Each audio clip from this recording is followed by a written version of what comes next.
الحمد لله نحمده ونستعينه ونستغفره ونؤمن به ونتوكل عليه ونعوذ بالله من شرور أنفسنا ومن سيئات أعمالنا من يهده الله فلا مضل له ومن يضلله فلا هادي له ونشهد أن لا إله إلا الله وحده لا شريك له ونشهد أن سيدنا ونبينا وحبيبنا ومولانا محمدا عبده ورسوله وصلى الله تعالى عليه وعلى آله وأصحابه أجمعين أما بعد فأعوذ بالله من الشيطان الرجيم بسم الله الرحمن الرحيم إن الله يأمر بالعدل والإحسان صدق الله العظيم وصدق رسوله النبي الكريم ونحن على ذلك لمن الشاهدين والشاكرين والحمد لله رب العالمين۔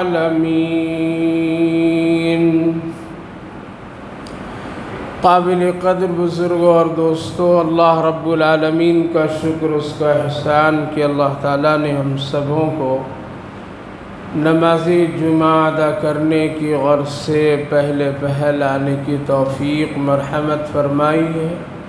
اللہ تعالیٰ اس عمل کو قبول فرمائے، آخرت کے لیے نجات کا ذریعہ بنائے۔ جو باتیں کہی جائے سنی جائے، اللہ تعالیٰ ہم سب کو عمل کی توفیق نصیب فرمائے۔ بھائیو اور بزرگوں، ذی الحجہ کا یہ مہینہ آخری حصے میں ہے اور یہ آخری جمعہ ہے۔ اس کے بعد آنے والا مہینہ محرم الحرام کا مہینہ، وہ بھی مہینہ بہت ہی اہم اور بڑی اہمیت اور تاریخ ساز مہینہ ہے۔ انشاءاللہ وقتاً فوقتاً اس پر گفتگو ہوگی، لیکن ایک محرم الحرام کی پہلی تاریخ جو ہے وہ بہت ہی اہم ہے۔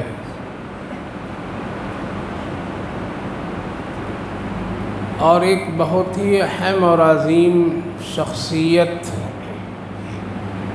اور ہم سب کے بہت ہی اور اللہ اور اس کے رسول کے بڑے محبوب ترین شخص کی ایک تاریخ وابستہ ہے، اور وہ ہے حضرت عمر رضی اللہ عنہ کا واقعہ اور ان کی شہادت۔ دنیا میں اس وقت بہت سارے اہم لوگ موجود ہیں، بہت سارے لوگ اپنے اپنے اندر بہت ساری خوبیاں، کمالات، فن رکھنے والے موجود ہیں، اور بہت سارے لوگ دنیا سے چلے بھی گئے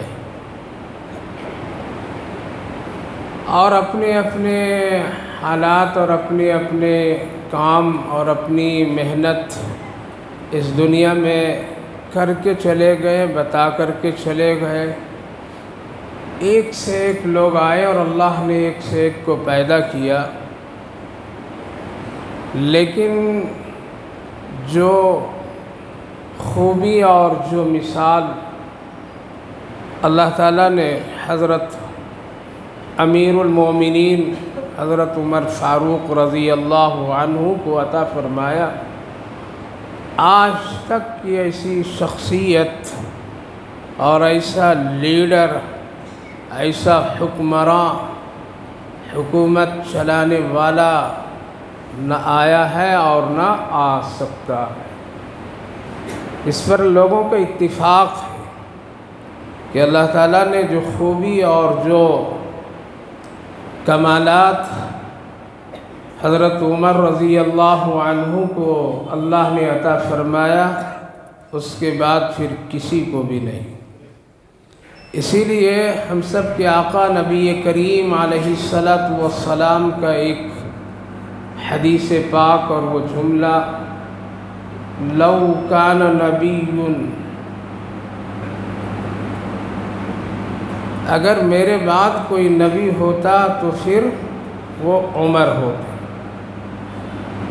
یہ جملہ اور یہ ارشاد آپ کا حضرت عمر رضی اللہ عنہ کی کمالات پر مہر لگانے والا ہے۔ لو کان نبی لکان، میرے بعد اگر کوئی نبی ہوتا اور اس کا سلسلہ جاری ہوتا تو اللہ میرے بعد عمر کو نبی بناتا۔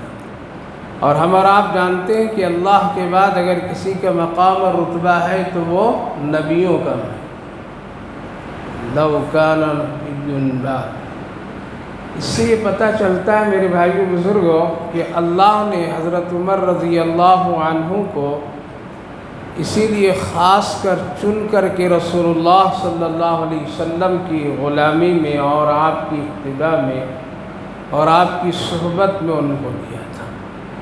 لہذا آج دنیا میں اگر کسی کو لیڈر بننا ہے، حکومت کا کوئی ذمہ دار اور کوئی عہدہ، اور اس فن اور اس لائن میں اگر کسی کو آنا ہے، چاہے وہ کوئی بھی ہو، کسی بھی مذہب سے تعلق رکھنے والا ہو، ان کو کہیں نہ کہیں حضرت عمر رضی اللہ عنہ کے بنائے ہوئے اصول کو اپنانا پڑتا ہے، اور ان کے بنائے ہوئے اصول اور ان کے بنائے ہوئے ضابطے کے خلاف اگر کوئی حکمراں اس دنیا میں حکومت چلانا چاہے تو اس میں بگاڑ ہے، اس میں بدامنی ہے، اور اس کے اندر بہت ہی زیادہ نقصان ہے۔ ایک آدمی اچھا کب بنتا ہے، کیسے بنتا ہے؟ آج کے لوگوں کا خیال یہ ہے کہ جو زیادہ پڑھتا لکھتا وہ اچھا بنتا ہے۔ آج لوگوں کی یہ سوچ ہے کہ جو جتنا پڑھے گا، جتنی اچھی تعلیم اس کی ہوگی، جتنا اس کے پاس بہترین سند اور ڈگریاں ہوگی، جتنے بڑے بڑے کالج یا بڑی بڑی یونیورسٹیاں یا مدرسے یا بہت علم فن کا ماہر ہوگا، وہ آدمی اچھا ہوگا، اور اس سے آدمی اچھا بنتا ہے۔ یہی تو آج کے لوگوں کا خیال ہے، جو پڑھے گا اچھا بنے گا، پڑھے گا اچھا کھائے گا، پڑھے گا تو اچھی زندگی گزارے گا، نیک بنے گا۔ لیکن ان تمام چیزوں میں سے جو ماہرین ہے اور جو اللہ والے ہیں، جن کی نظر بڑی دور اور بڑی گہری ہوتی ہے، ان سب کا اس پر اتفاق ہے کہ نہ پڑھنے، نہ لکھنے اور نہ دولت، نہ حسن، نہ جمال، نہ خاندانی، ان تمام ہمہ ہمی کی وجہ سے کوئی آدمی اچھا نہیں بن سکتا ہے۔ یہ ایک ذریعہ ہے، لیکن اچھا بننے کے لیے ایک بہت بنیادی چیز ہے، اور وہ ہے محاسبہ۔ اس کا نام کیا ہے؟ یہ فن جس کو ہے اور جو اس کا ماہر ہے، محاسبہ، جس کو یہ دولت ملی ہو اللہ کی طرف سے محاسبے کی، وہ آدمی اچھا بنتا ہے، اچھا کرتا ہے، اچھا معاشرے میں نام ہوتا ہے، اس سے لوگ فائدہ اٹھاتے ہیں۔ محاسبہ کیا ہے؟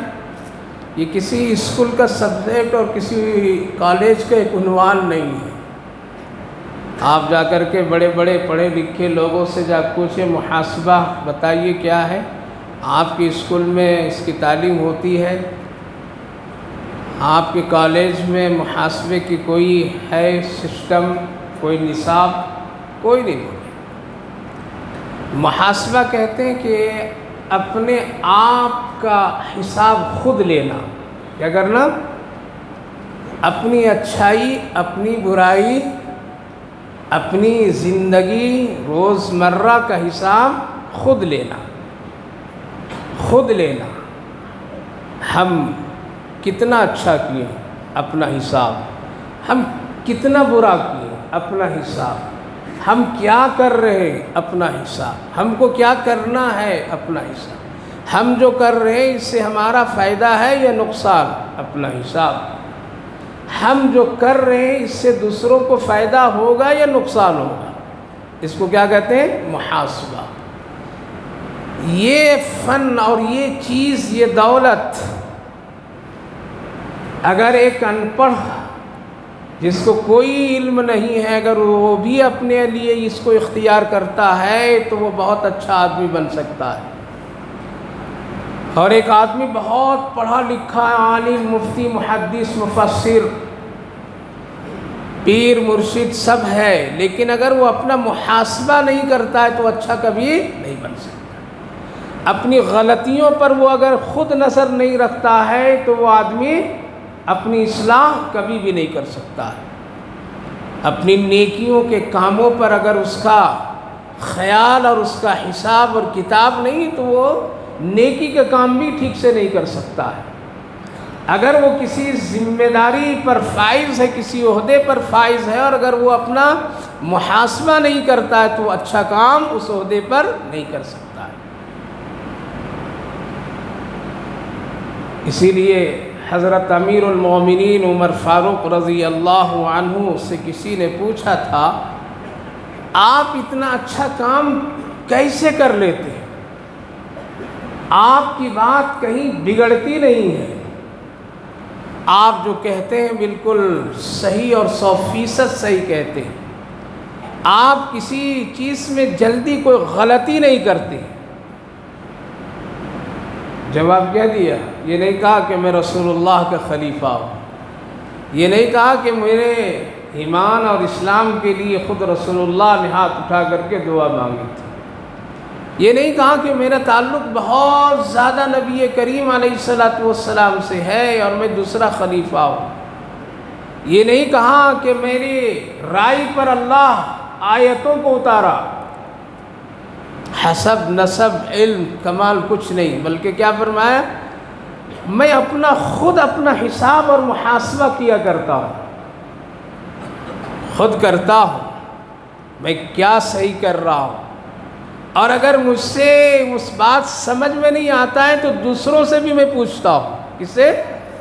دوسروں سے بھی پوچھتا ہوں۔ اسی لیے حدیث پاک کے کھنگالنے سے پتہ چلتا ہے کہ حضرت عمر رضی اللہ عنہ لوگوں سے ایک برجستہ کہا کرتے تھے کہ لوگوں، اگر میری کمزوریاں، میری غلطیاں، میری کوتاہیاں اگر تم بتا دو تنہائی میں، یا جب جہاں تجھے مرضی ہو بتا دو، تو میں تم کو اپنی طرف سے خاص انعام دیا کروں گا۔ اللہ، آج ہے ایسا کوئی لیڈر؟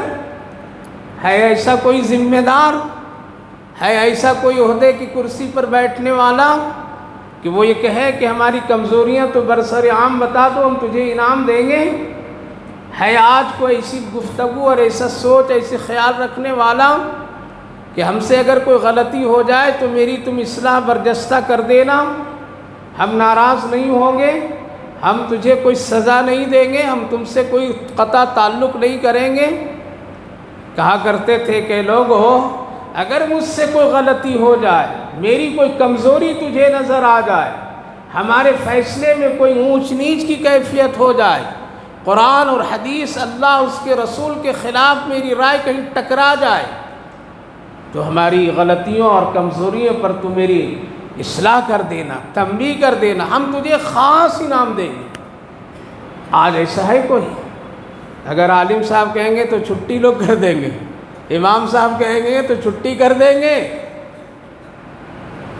میری غلطی نکالنے کے لیے آئے ہو، میری غلطی پر ٹوک ٹاک کرنے والے ہو، یہ صحیح آدمی نہیں ہے۔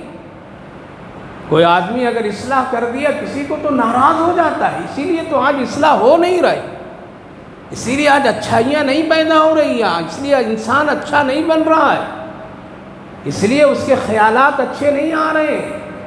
اگر کوئی اصلاح کر دے، کوئی اچھی بات کہہ دے، کوئی کمزوریوں کی طرف اشارہ کر دے، آخرت کی بگڑی ہوئی بات کی طرف اس کی رہنمائی کر دے، لوگ ناراض ہو جاتے ہیں، لوگ اس کو سخت کہنے والے کہہ دیتے ہیں، اس کے برا بھلا کہتے ہیں لوگ۔ اسی لیے آج جتنے بھی اصلاح کے طریقے اختیار کیے جا رہے ہیں، لوگوں کے اندر میں اصلاح نہیں ہو پا رہا ہے، لوگ اچھے نہیں بن پا رہے ہیں، لوگ اچھے کام نہیں کر پا رہے ہیں، لوگوں کو بھلائی کی باتیں نہیں ہو پا رہی۔ اس کی ایک وجہ یہی ہے کہ لوگ سمجھنے اور عمل اور قبول کرنے کے لیے تیار نہیں، اپنے آپ کو ہم بہت اچھے سمجھتے ہیں۔ لہذا حضرت امیر المومنین عمر فاروق رضی اللہ عنہ کی خاص خوبی کہ وہ ہمیشہ لوگوں کو پوچھا کرتے تھے۔ واقعہ تو بہت مشہور ہے کہ جب خود ہی چولہا بھی جلائے، کیا کیے؟ چولہا بھی جلائے، حلوہ بھی پکائے، حضرت امیر المومنین ہے اس وقت، اور آپ کا غلام آپ کے ساتھ ہے، خدمت ان سے لے سکتے تھے وہ، لیکن وہ حضرت اسلم جو ان کے غلام ہیں، وہ بھی کہتے ہیں کہ میں خود اپنی آنکھوں سے دیکھ رہا تھا کہ وہ پھونکتے تھے لکڑی میں تو دھواں آپ کے چہرے کو پورا کا پورا گھیر لیتا تھا، اور آپ خود یہ کام کر رہے تھے، ہمیں کرنے نہیں دے رہے تھے، اور رونے والے بچے کو کھلا پلا کر کے جب اس کو ہنسایا تب ان کے چہرے پر خوشیاں آئی۔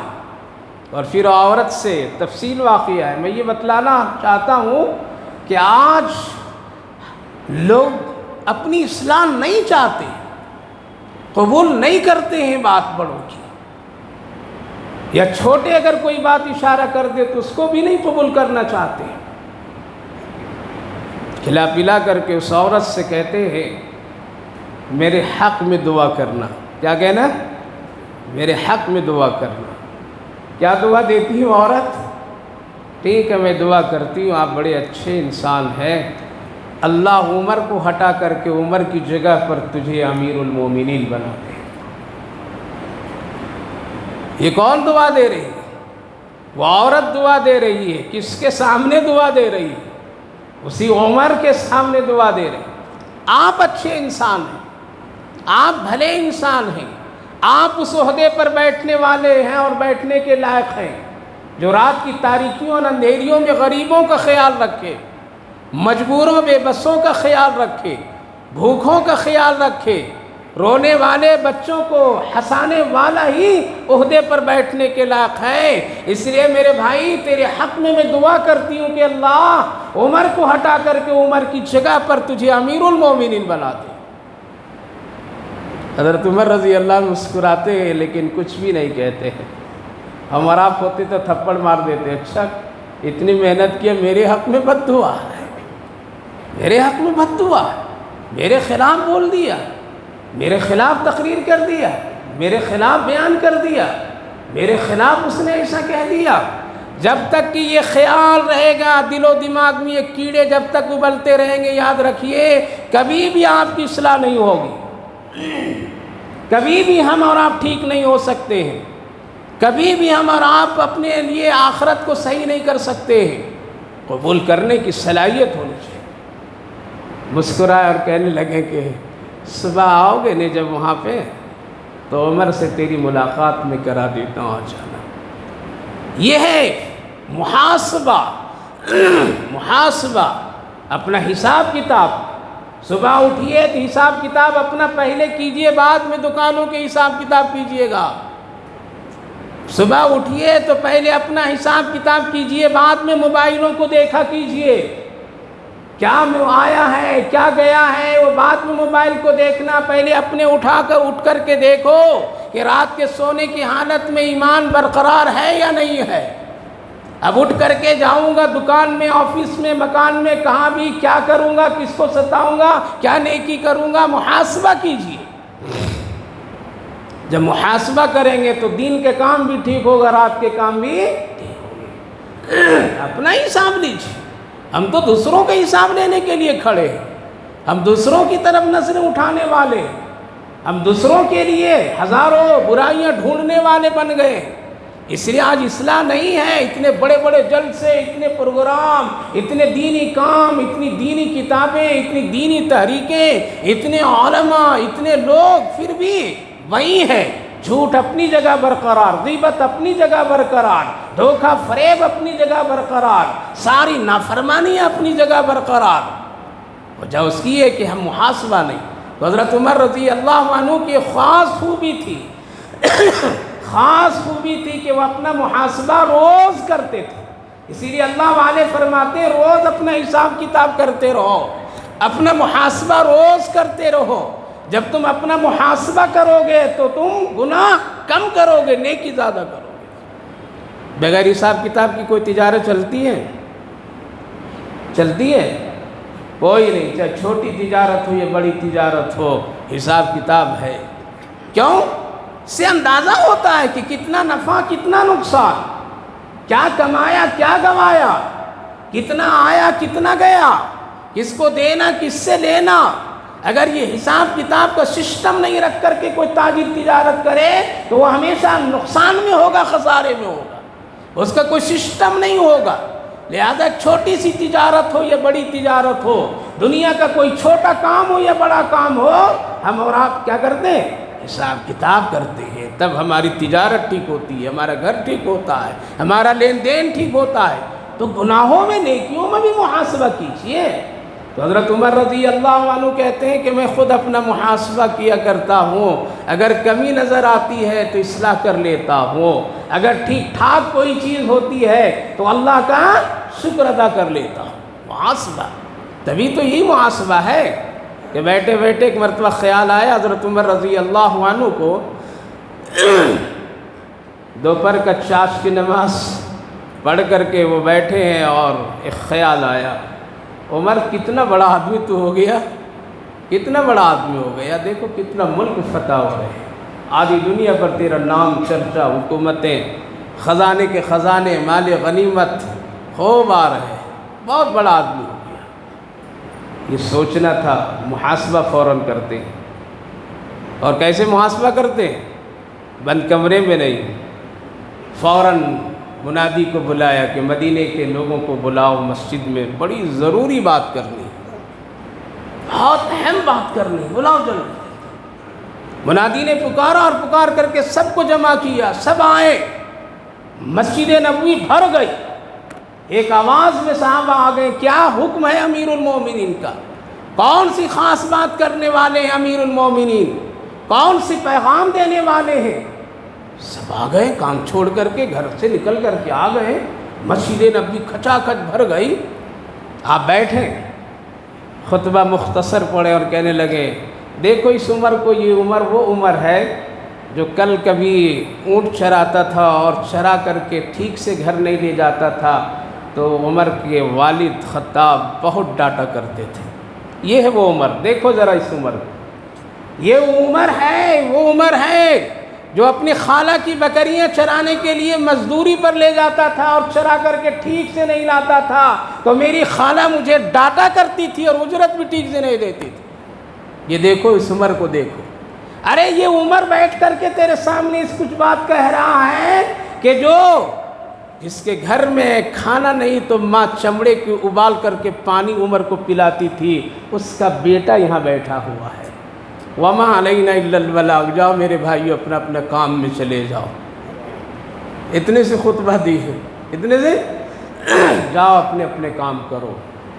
حضرت عبد الرحمن بن عوف رضی اللہ عنہ بڑے جلیل القدر صحابی تھے، بڑے جلیل القدر صحابی تھے۔ پوچھیں امیر المومنین، تین باتوں کے لیے آپ نے پورے مدینہ کو جمع کر دیا، تمام لوگوں کو مسجد میں بلا لیا، نہ نماز کا وقت نہ اور کوئی وقت؟ کہا کہ بھائی عبد الرحمن بتاؤں، میرے دل میں یہ وسوسہ اور یہ خیال شیطان نے ڈال دیا تھا کہ تو بہت بڑا آدمی ہو گیا، اس وسوسے، اس خیال کو میں توڑنے کے لیے، ختم کرنے کے لیے، وہ کبر اور بڑائی کو نکالنے کے لیے میں سب کے سامنے اپنی اس کمزوری کا اظہار کر دیا، اس غربت کا اظہار کر دیا، اور گزرے ہوئے زمانے کی تکلیفوں کو بتا دیا کہ آج اگر عمر ہے تو یہ محمد رسول اللہ کی غلامی کے صدقے میں ہے، عمر کا کوئی کمال نہیں ہے۔ تو میرے بھائی بزرگوں، جب تک کہ محاسبہ نہیں کریں گے، محاسبہ اپنا نہیں کریں گے، حساب و کتاب اپنا گناہ نیکی کا نہیں کریں گے، اچھائی اور برائی کا نہیں کریں گے، اخلاق اور بد اخلاقی کا نہیں کریں گے، اس وقت تک کہ آپ اچھے کتابوں کو پڑھ کر کے، نماز کو پڑھ کر کے، حج پر حج کر کے، عمرہ پہ عمرہ کر کے آپ اچھے، ہم اچھے نہیں بن سکتے۔ محاسبہ ضروری ہے۔ اسی لیے تو کہا جاتا ہے کہ حضرت عمر جیسے لیڈر کوئی دنیا میں آیا نہیں ہے، کوئی حکمراں نہیں آیا۔ رات گشت کر رہے ایک موقع پر، نکلتے نکلتے کبھی اس گلی میں، کبھی اس گلی میں، اس گلی میں، ایک گلی میں پہنچتے کان لگا کر کے آواز سنتے ہیں، ایک عورت اشعار پڑھ رہی۔ کیا پڑھ رہی؟ عربی داؤں ہوتی تھی، خواتین اشعار پڑھ رہی، اور اشعار یہ پڑھ رہی تھی، اپنے شوہر کو یاد کر رہی تھی۔ کس کو؟ شوہر کو یاد کر رہی تھی۔ شوہر تھے نہیں، اس لیے کہ اس وقت میں ایک نظام تھا، جو نظام ٹھیک نہیں بنا ہوا تھا، اور وہ نظام یہ تھا کہ جو لوگ اللہ کے راستے میں نکل جاتے تھے نا، وہ نکل ہی جاتے تھے، واپس کبھی نہیں آتے تھے۔ آتے تھے تو 10 سال، 15 سال، 20 سال کے بعد آتے تھے۔ کوئی فوج میں نکل گئے ہیں تو اسی میں چلتے جا رہے ہیں، جنگ میں نکل گئے اسی میں نکل گئے۔ تو ایک عورت اپنی شوہر کو یاد کر کے اشعار پڑھ رہی تھی۔ حضرت عمر سن گئے، سننا تھا، واپس آئے، فجر کی نماز پڑھے، اپنی بیٹی حضرت ام المومنین حضرت حفصہ رضی اللہ عنہا کی خدمت میں پہنچے۔ یہ آپ کی بیٹی ہیں اور نبی کی بیوی۔ پہنچتے ہیں اور پوچھتے ہیں، بیٹی یہ بتاؤ کہ ایک عورت اپنے شوہر کے بغیر کتنے دن الگ رہ سکتی ہے؟ کس سے مسئلہ پوچھ رہے؟ بیٹی سے۔ بتاؤ میری بیٹی، حیا کا مسئلہ ہے۔ کیا ہے؟ حیا کا مسئلہ ہے، ام المومنین ہے۔ جواب زبان سے نہیں دیتی بلکہ اشارہ کرتی ہے 4۔ کیا ہے؟ سمجھ گئے کہ ابا جان، زیادہ سے زیادہ ایک عورت اپنے شوہر کے بغیر 4 مہینہ رہ سکتی ہے، وہ بھی بڑی متقیہ ہو، پرہیزگار ہو تب۔ اور اگر آج کے زمانے کا کوئی گارنٹی نہیں، متقیہ ہو، اس کا آخرت پر ایمان یقین ہو، تو 4 مہینہ اپنے شوہر کے بغیر وہ رہ سکتی ہے۔ مدینے والے کے بڑے بڑے صحابہ کو جمع کیا، آج ایک ضروری بات کرنی ہے، مشورہ کیے، ایک فہرست دو، مدینے سے کتنے جوان باہر گئے ہیں، کتنے مرد حضرات باہر نکلے ہوئے ہیں، چاہے وہ تبلیغ کے لائن سے نکلے ہو، چاہے وہ جہاد کے لائن سے نکلے ہو، یا کسی بھی لائن سے نکلے ہو، ان کی ایک فہرست دو، ایک سی لسٹ بناؤ۔ لسٹ بن گئی، کون کتنے دن سے ہے، تو لمبی فہرست آئی، کوئی سال بھر ہے، کوئی 2 سال ہے، کوئی کتنے سال ہے۔ آپ نے سب کی ترتیب بنائی، اور جو لوگ سال تھے سب کو واپس بلائے، آ جاؤ، سب کو خبر دیے، سب مدینہ واپس آؤ۔ اور پھر ایک قانون بنائے، 4 مہینہ سے زیادہ کوئی باہر اپنی عورت کو چھوڑ کر کے نہیں رہ سکتا ہے، چاہے وہ کسی بھی کام کے لیے نکلے۔ اللہ اکبر۔ حضرت عمر رضی اللہ عنہ قانون بنائے، سب کو بلائے۔ کیوں بلا لیے بھائی؟ دین کے کام کر رہے تھے، نہیں بلانا چاہیے تھا نا؟ کیا فرماتے ہیں؟ گناہ کر کے دین کا کام کرنا کوئی ضروری نہیں ہے۔ خدا نخواستہ اگر کوئی بدکاری ہو گئی کسی شوہر کے غیر موجودگی میں، چاہے وہ دین کا کتنا بڑا کام کرنے میں لگا ہوا ہو، یہ گناہ زیادہ ہے اس نیکی کے مقابلے میں۔ علماء فرماتے ہیں کہ اسی لیے دور نہیں رہنا چاہیے، اس واقعے سے اور اس نظام عمل سے، اس قانون سے علماء فقہاء نے مسئلہ لکھا ہے کہ کسی بھی مرد کو جو اس حیثیت، اس پوزیشن کا ہو کہ جن کے بیوی موجود ہو، ابھی وہ جوانی کے دہلیز پر ہو، تو اس کے لیے جائز نہیں کہ اپنی بیوی کو 4 مہینے سے زیادہ چھوڑ کر کے کہیں علیحدہ زندگی گزارے، چاہے وہ دعوت و تبلیغ کے لائن سے کیوں نہ ہو، چاہے وہ پڑھنے پڑھانے کے لائن سے کیوں نہ ہو، چاہے وہ کسی بھی کاروباری کے لائن سے کیوں نہ ہو۔ ایک نیک اور شریف آدمی کے لیے اس کی گنجائش نہیں ہے۔ لیکن آج دنیا کمانے کے لیے چھوڑیے، وہ تو ہے حالات تو ایسے ہیں کہ بس دنیا کمانے کے لیے۔ میں واقعہ سنا تھا نا، ایک میرے دوست ملے تھے، میں نے پوچھا کہ ہاں اچانک یہاں کیسے آ گئے؟ کہا کہ رشتے دیکھنے کے لیے آیا ہوں۔ کس کے؟ کہا کہ دیکھ لیے؟ کہا کہ ہاں دیکھا تو، لیکن لڑکا 4 مہینے کے لیے چلا گیا ہے چلے میں، لے جماعت والے پکڑ کر کے لے چلے گئے۔ دیکھیں جملہ کیسے نا، پکڑ کر کے لے گئے۔ ہوتا بھی ایسے، زبردستی گھسیٹتے ہیں لوگ، برا نہیں مانو، زبردستی، چلو چلو، آؤ آؤ، اللہ دیکھ لے گا، اللہ بنا دے گا، اللہ کر دے گا۔ یہ جملے ٹھیک نہیں ہیں، ایسا اللہ نہیں بناتا ہے۔ گھر میں باپ ماں پریشانی کے عالم میں ہو، جوان بیوی گھر میں ہو، حیا اس کی اجازت نہیں دیتی ہے۔ ہاں وہ لوگ جائیں، پوری زندگی جائیں جن کے اوپر کوئی ذمہ داری نہیں ہے، جن کے اوپر میں کوئی گھریلو زندگی کی ذمہ داریاں نہیں ہیں، نہ بیوی اور شوہر کے وہ حالات نہیں ان کے پاس، وہ فارغ البال ہیں، بچوں کو کھلانے پلانے کی ذمہ داری نہیں ہے، بچے بڑے ہیں، جوان ہیں، وہ اپنی زندگی کے خود مختار ہیں، اور یہ فری بیٹھ کر کے گھر میں اگر وہ آدمی ریٹائر ہو کر کے اگر وہ صرف موبائل اور ٹی وی دیکھ رہا ہے، تو ایسے لوگوں کے لیے اللہ ہی کے راستے میں نکلنا چاہیے۔ یہ تو اپنی جگہ ہے، لیکن ایک جوان جس کے گھر میں عورت ہو، ایسے لوگوں کے لیے اجازت نہیں ہے۔ ایسے لوگوں کے لیے اتنا دور جانا اور اتنا کام کرنا اس سراکش دین میں، اس لیے نیکی سے بڑھ کر کے ہمارے اور آپ کے لیے ضروری ہے گناہ سے بچنا۔ اس لیے علماء اس کی اجازت نہیں دیتے، اس کا خیال رکھنا، پورا خیال رکھنا۔ اگر ہے تو پھر وہ معاملہ بڑا گڑبڑ کا معاملہ ہے۔ تو میں نے پوچھا تو کیا ہوا، 4 مہینے کے بعد آ جائیں گے نا؟ کہا کہ نہیں، یہ ٹھیک نہیں ہے، یہ برابر جاتی آتے رہے گا، ایسا رشتہ پسند نہیں کرتا۔ تو میں نے مذاقاً کہا کہ ایک میرے جاننے والے ہیں، لڑکا بڑا اچھا ہے، وہ سعودی میں رہتا ہے، 2-3 سال میں آئے گا، چلے گا؟ کہا کہ ہاں الحمدللہ وہ چلے گا، وہ الحمدللہ چلے گا، یہ 4 مہینہ نہیں چلے گا۔ آج ایسے حالات ہیں ہمارے اور آپ کے، یہ کیفیت ہے، دنیا سب چلے، دین میں نہیں چلے۔ لیکن ہاں ایک اصول ہے میرے بھائی بزرگوں، اسی لیے ذمہ دار جو لوگ بھی ہیں، جس کے ماتحت میں کوئی کام کرتا اس کے لیے ایک اصول حضرت امیر المومنین عمر فاروق رضی اللہ عنہ نے بنا دیا کہ اگر تیرے ماتحت میں کوئی کام کرتا ہے تو 4 مہینے میں چھٹی اس کو دو، اگر اس کی رہائش کا انتظام تم نے نہیں کیا ہے چھٹی دو، اپنی بیوی سے مل کر کے آئے گا۔ خدا نخواستہ اگر اس غیر موجودگی میں بیوی سے کوئی خطا ہو جائے، کوئی گناہ ہو جائے، نظر ہی کا گناہ ہو جائے، خیالات کے گناہ ہو جائے، کون ذمہ دار ہوگا؟ اس لیے اگر تم انتظام نہیں رکھتے ہو تو اس کے 4 مہینے میں چھٹیاں دیا کرو۔ یہ تو دکان مالک، کمپنی، فیکٹری کا الگ مسئلہ، یہاں تو دن کے کاموں میں گڑبڑ ہے۔ 80% مساجد میں یہ پریشانیاں ہے یا نہیں ہے؟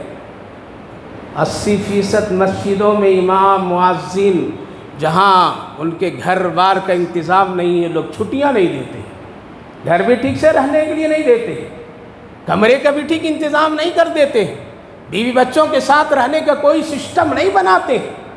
اللہ اکبر، 80% مساجد میں اس وقت میں امام مؤذن خادمین کا صحیح انتظام لوگ نہیں کرتے، سمجھتے ہیں کہ بس یہ ہے اس کا صحیح رہنے ڈھنے کا انتظام نہیں کرتے، اور اگر کر بھی دیا، قسم خدا کی کر بھی دیا اتنا تنگ، اتنا چھوٹا، اتنا بالکل تنگ کے ساتھ میں رکھتے ہیں اللہ اکبر کہ قبر میں سونے کی جگہ بھی نہیں ملتی ویسے۔ 80% شہر کے مساجد کے حال یہ ہے، اکا دکا 2 4 5 20 50 100 مسجدوں کی الگ بات ہے، جہاں کے ذمہ دار اگر اللہ نے ان کو وسعت دیے، سمجھ دیے، وہ اللہ سے ڈرتے ہیں تو وہ لوگ کر دیے ہیں، کرتے ہیں۔ لیکن 80% مسجد ہو یا مدرسہ، مدرسے کے محتمیم لوگوں کا بھی حال یہی ہے، وہ اپنا تو سب کچھ بنا لیتے ہیں لیکن اپنی مدرسین کے لیے کوئی خیال نہیں کرتے، گناہ میں سب ڈوبے ہوئے، اسی لیے اصلاح نہیں ہو رہی ہے۔ اور مساجد کا حال تو اللہ اکبر، اللہ اکبر، بہت برا ہے، نجات بہت مشکل ہے، بہت مشکل ہے۔ ائمہ، علماء، معززین، خادمین، یہ سب اللہ کے گھر کے خدمت کرنے والے ہیں، کوئی چپراسی نہیں ہے، کوئی ملازم نہیں ہے۔ ہم اور آپ کا یہ خیال ہوا کہ مسجد میں کام کرنے والا کیا ہے؟ امام صاحب ملازم، فلاں صاحب ملازم۔ ارے ملازم کا نام کبھی بھی نہیں دینا، بلکہ امام کو امام کا درجہ دو، مؤذن کو مؤذن کا درجہ دو۔ اگر آپ اپنی دکان کی طرح اس کو ملازم کہیں گے اور ان کو ملازم کا حیثیت دیں گے تو مرنے کے بعد پتہ چلے گا، اللہ پوچھے گا میرے گھر کے خادموں کو تم نے دکان کی طرح ملازم سمجھا تھا۔ چھٹیاں دیجئے، اس کو سہولت دیجئے۔ اسی لیے بعض علماء فقہاء کرام لکھتے ہیں اس امام کے پیچھے نماز پڑھنا بھی مکروہ ہے جس امام کے ساتھ میں شادی شدہ نہیں ہے اور اس کی بیوی نہیں ہے، تو اس کے ساتھ میں نماز پڑھنا بھی خلل ہے۔ انتظام ضروری ہے، اچھا انتظام کیجیے، اچھا انتظام دینا چاہیے۔ شہر کے 80% مساجد کا حال یہ ہے، ہم تو گھومتے پھرتے رہتے، دیکھتے رہتے، تجربہ ہوتا رہتا ہے، کوئی بولنے والا نہیں۔ کاش کہ امیر المومنین عمر فاروق رضی اللہ عنہ کا وہ فتویٰ، یہ مسئلہ، یہ ساری چیزیں سمجھ میں آ جاتی تو آج ایسے کام نہیں کرتے۔ اس لیے سب پر ذمہ داری، کس پر؟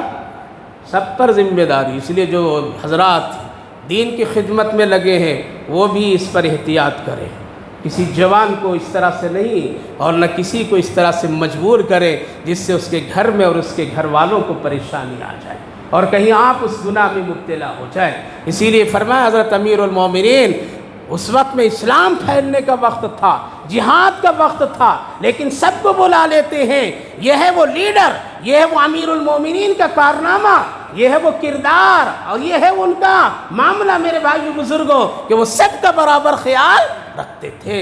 تبھی تو ان کو کہا گیا امیر المومنین ان اللہ یامر بالعدل والاحسان، ان اللہ یامر بالعدل والاحسان، تم کو حکم دیا جاتا ہے، اللہ کا یہ پیغام ہے، اللہ کا یہ قانون ہے کہ تم عدل کرو اور دوسرے کے ساتھ حسن سلوک کرو۔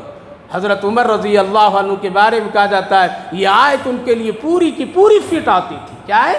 پوری کی پوری فٹ آتی تھی۔ وہ عدل میں بھی کامیاب تھے اور احسان میں بھی کامیاب تھے، احسان میں بھی کامیاب تھے، نیکی ڈھونڈ ڈھونڈ کر کے کرتے تھے، نیکی ڈھونڈ ڈھونڈ کر کے کرتے تھے۔ امیر المومنین ہونے کے باوجود بھی وہ آ کر کے مسجد میں کبھی کبھی کپڑے اتار کر کے دروازہ بند کر کے وہ جھاڑو لگاتے تھے اور لوگ پوچھتے تھے کبھی امیر المومنین آپ یہ کام کر رہے ہیں کیوں؟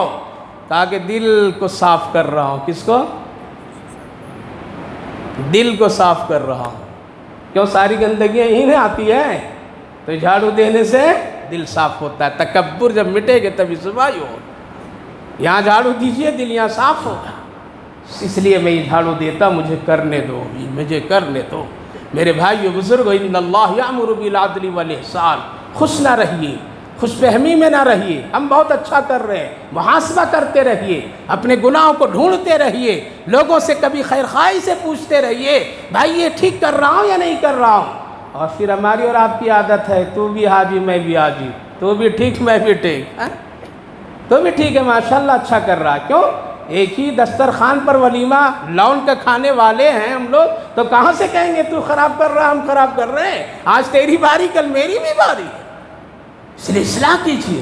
اور ایک بات یاد رکھیے میرے بھائیو بزرگوں، میں بڑی درد کے ساتھ کہہ رہا ہوں، صرف آپ کے نماز اور آپ کے نیک بننے سے کام نہیں چلے گا، اگر آپ صرف نیک ہیں اور آپ نمازی ہیں اور آپ قرآن پڑھتے ہیں، اور اگر آپ کے گھر میں بے نمازی ہیں، آپ کے دسترخوان پر بے نمازی کھاتا پیتا ہے، آپ کے گھر میں بے نمازی قرآن پڑھنے والا نہیں ہے، تو یاد رکھیے اس کا وبال میں آپ بھی شامل ہیں، آپ بھی شامل ہیں۔ پکڑ جب ہوگی تو آپ کی بھی پکڑ ہوگی۔ اس لیے اپنے گھر کی اصلاح کیجیے، اپنے گھروں میں نماز کو قائم کیجیے، عدل کو قائم کیجیے، عدل انصاف رکھیے، ایک دوسرے کے ساتھ خیر خواہی بھلائی کا کام کیجیے۔ ایسا نہ ہو کہ نہیں ہم نمازی ہم بچ جائیں گے، وہ بے نمازی ہے۔ حضرت موسیٰ علیہ السلام جنگل سے گزر رہے تھے، ایک پتھر رویا، تڑپ چھٹک کر کے رویا، خوب رویا۔ رک گئے حضرت موسیٰ علیہ السلام، کہا کہ اللہ یہ رو رہا ہے انسان کی طرح، کیوں رو رہا ہے؟ کہا کہ میں اس کو بولنے کی صلاحیت دیتا ہوں، تم اس سے بات کرو۔ اللہ نے فرمایا بات کرو۔ حضرت موسیٰ علیہ السلام نے پوچھا کیوں رو رہا ہے بھائی، کیوں رو رہا ہے؟ کہا کہ اس لیے رو رہا ہوں ابھی آپ کی جماعت کا ایک آدمی ایسا جو ان کے یہاں تو 2 ہی رکعت نماز تھی، وہ بھی فرض نہیں تھی، وہ نماز نہیں پڑھتا ہے اور نہ شکری کرتا ہے، وہ مجھ پر بہت دیر تک کے بیٹھ کر کے بھی یہاں سے گزرا ہے، اس لیے میں رو رہا ہوں کہ کل قیامت کے دن کہیں اللہ اسی کے جوڑ میں میرا حشر جہنم میں تو نہ کر دے اللہ۔ یہ کون؟ ایک بے جان پتھر کو اتنا احساس تھا میرے اوپر بیٹھنے والا بے نمازی ہے، میرے ساتھ بیٹھنے والا اللہ کا ناشکری کرنے والا ہے، میرے دسترخوان پر کھانے والا کتنے بے نمازی ہیں، میری نظروں میں کتنے بے نمازی، گھر گھر بے نمازی ہیں۔ میرے بھائیو بزرگوں، کہیں اٹھا کر کے اللہ ہم سب کو ایسے حشر میں نہ کر دے کہ نمازی بے نمازی کے کوئی حیثیت پھر نہ ہو۔ اس لیے آپ دنیا کی فکر مت کیجئے، اس وقت اپنے اپنے گھر کی فکر کیجئے، سب کا گھر ٹھیک ہو جائے گا، اپنے آپ سب کچھ ٹھیک ہو جائے گا۔ اس لیے اللہ رب العالمین نے حضرت امیر المومنین عمر فاروق رضی اللہ عنہ کو اتنا بڑا باکمال شخصیت بنایا تھا، اس کی خاص وجہ اپنی محنت تھی، اور وہ ہے محاسبہ، وہ ہے محاسبہ۔ اس لیے اس جملے کو یاد رکھیں گے کیا؟ محاسبہ، اس کا مطلب یہ ہے صبح اور شام اپنی نیکی کا حساب کتاب کرتے رہیے، کتنی نیکی کتنا گناہ، کتنی نیکی کتنا گناہ۔ جب یہ چیز روز کریں گے تو گناہ ڈیلیٹ ہو جائیں گے اور نیکی بڑھے گی، اچھے بنیں گے۔ اس لیے میرے بھائیو بزرگوں، حضرت امیر المومنین عمر فاروق رضی اللہ عنہ جو اتنے بڑے عدل و انصاف کا پیکر بنے، ان میں خاص خوبی یہ تھی وہ اپنی اصلاح خود کرتے تھے، اور جو بات سمجھ میں نہیں آتی تھی وہ دوسروں سے بلا جھجک پوچھ لیتے تھے اور کہتے تھے میری تم اصلاح کر دو، میری کمزوری بتا دو، میں تجھے انعام دوں گا۔